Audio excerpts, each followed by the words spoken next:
शक्तीपीठ महामार्गाला राजू शेट्टी यांनी विरोध केलाय। नवा महामार्ग कशाला? टेंडर काढून पैसे खाण्यासाठी असा सवाल शेट्टी विचारतात। समृद्धी महामार्गाने आमदारांची किंमत 50 कोटी केली असंही शेट्टींनी म्हटलंय।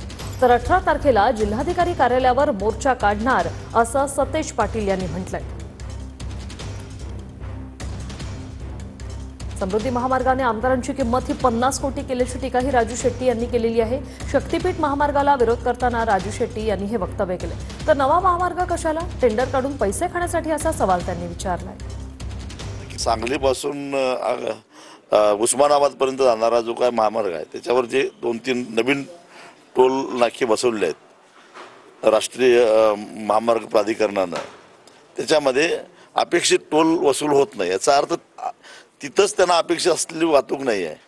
मग नवीन मार्ग काढायची गरजच काय?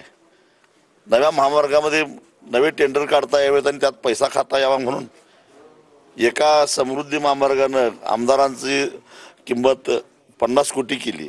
शक्तीपीठानं किती शक्ती मिळणार आहे आणि कोणाची किंमत किती होणार आहे आम्ही हे होऊन देणार नाही। महामार्गाची संकल्पना मांडण्यापासून कोल्हापूर असेल, सांगली असेल किंवा संपूर्ण महाराष्ट्रामध्ये याला विरोध होतोय। पर्यायी रस्ते असताना, कारण नसताना आज शेतकऱ्यांना वाऱ्यावर सोडायचं काम सरकार त्या ठिकाणी करतंय।